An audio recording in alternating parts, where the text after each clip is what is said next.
Hello everyone and welcome to Witchtober, our wonderful spooky October event this year where we get witchy. My name is Jean, and as we enter October, we know that the air is filling with autumn energies, seasonal change connects us more to the world around us, and the veil thins, connecting us more with the spiritual world. So, what's important about October? Well, it is the center of so many different events and spiritual connections around the world, holidays, things like that. We have Halloween, we have Dia de Muertos, we have Samhain, and you can provide a plethora of fun, activities, connections with each other, with the spirit realm, and more. So, we're diving in this month to the wizarding world to get witchy.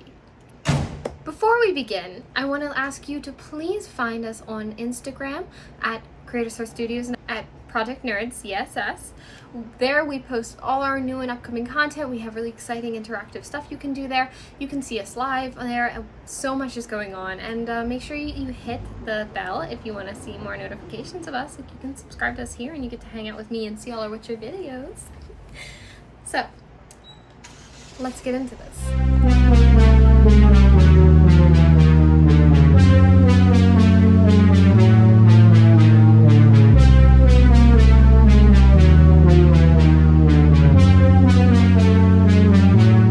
In today's video, we're discussing the history of witchcraft in pop culture. I'm sure if you're like me and you're really interested in stuff like this, you've probably read about a lot or seen about a lot of this, and we're just going to go into a brief little pop culture history of witchcraft. So consider me Professor Jean. Throughout most of history, and even some in modern day, people who are called witches have been really looked down on. There's a lot of persecution, a lot of hatred towards the term witch. And that really stems from ancient ideals of sort of like the pseudo-Christian ideas that witchcraft is something evil, it connects you to the devil, it's bad, it's horrible. But in reality, that is not the case, and witchcraft can actually stem from a vast majority of backgrounds. It could be anybody can practice witchcraft. Really, it is something that is deeply personal, and it's something that is also linked to many different cultures. It's not just one specific thing, So anybody of any religion, any cultural background, any sort of situation can practice witchcraft. But in media, witches are portrayed as wicked, cruel, and evil. Or they have been for a long time. Though now the term is more applied to powerful women. Women who take the power back for themselves. They are seen as people who push boundaries, and it's sort of created this sense of Gothic feminism. We have the modern day depiction of Maleficent from, Disney Sleeping Beauty has now been revamped into the Maleficent movies, and you can see has this sort of sense of just power, this strong, independent, feminist figure who knows what she wants and goes after it and uses magic and witchcraft to achieve her goals. Buffy the Vampire Slayer's Willow Rosenberg. And, Willow is this girl who's sort of timid and shy, and she starts to get into witchcraft and becomes more confident and more sure of herself. And, again, is this sort of figure of the Gothic feminism. You also have Melisandre from Game of Thrones. She's another image of this, where even though she sort of is the follower of this god, she has her set goals and she's going after them, and she will use magic as a source and mean to pursue her goals. Shows like Penny Dreadful and American Horror Story Coven also depict these sort of feminist icon witches who are just have this dark, twisted side to them, but they're also women achieving their goals and going after their desires and not taking crap from anyone.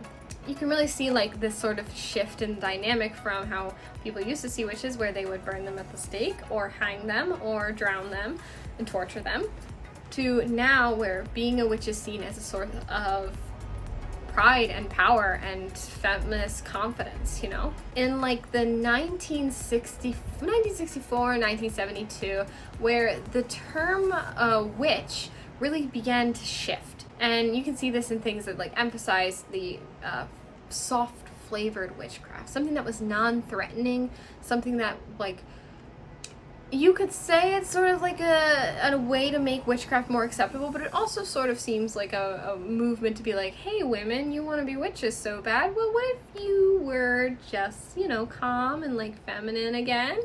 And there's like some really good examples of this, and there's some other examples that, you know, really show that witchcraft was something that emphasized women taking the power back, and that men like didn't really want to see that. ABC's Bewitched focuses on Samantha, who is a witch who is also a domestic housewife, and she uses her magic to try and help her busy workaholic husband. So that sort of like was the ideal. It's like, oh well, if you had your magic and you have your feminine power, you can use that to be a great housewife. Of course, that show has a lot of great parts to it and has a lot of like great cool things in it, but at the same time, it was sort of this depiction of like, oh, this is like white witchcraft, which is also sort of like dives into the fact that during this time, and even some today, although it feels like we're moving more away from it, witchcraft as a subject was very whitewashed, and still struggles with whitewashing today, where it's like even the term white witchcraft, seen as like good pure witchcraft, is sort of like an out-of-date term that we don't really use anymore in modern craft. But there's also the show Charmed. This was sort of like moving towards like the end of this era, you know, but that show really emphasized like people who had this power and they were using it to help people, and it was only for good really, and like there was some evil in there, but you had these connected witchy women who had this kinship, this sisterhood, and were using their powers just for good. Despite this, witches are still heavily feared, and even at the time were still heavily feared. You can see in the 70s and 80s the satanic panic that came along with witchcraft, where people actually had to cut witches out of a lot of majority of content. I know personally that D&D or Wizards of the Coast, like they took out a lot of the like magic-y witchy stuff from their books at the time. You know, the satanic panic saw this sort of like stagnant, like let's maybe stop showing witches, like let's try and keep it good. And the only time you would really see witches was in horror movies, things that were meant to scare you, to drive fear into you, to show you the evils of the occult. How media projects witchcraft, specifically in movies and TV shows, is more a root of escapism than it is an actual informative lesson. So if you're young and you're like, wow, I absolutely love Charmed, it's great, but that is not that's not where you want to get your information from. You want to find credible online book sources, do your research thoroughly, and then find information from there. However, the media escapism is actually super interesting. I mean, a lot of it comes from the deep desire behind modern feminism to reclaim power, as we said, and to end ingrained misogynistic culture. So, for example, I mentioned Charmed a few times, primarily like the older Charmed, but the new Charmed that's come out recently is where there's this trio of witches who, in the first episode, stop this misogynistic sexual predator who's harassing female students, and he's been getting away with it for years and years, and finally they bring an end to his reign of terror. This is heavy reflection of modern day, where we see this rise of women coming forward with sexual assault allegations and saying, hey, this person mistreated me, this person's a misogynist, why are they still famous? Why are they still gaining attention? Why are they still gaining this why do they still have power, you know? I want to also say that people who are Wiccan don't always practice witchcraft. And people who practice witchcraft or witches are not always Wiccan. Anybody can practice. And this is regardless of race, gender identity, religion, or background. Anybody can learn witchcraft, anybody can practice.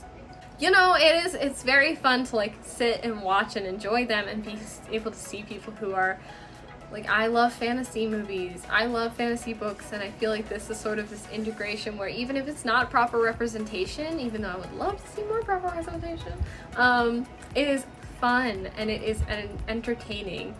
Also, the spread of information through podcasts, books, articles, and videos have exposed people to these ancient traditions and highlights the incredible and self-empowering truth behind witchcraft.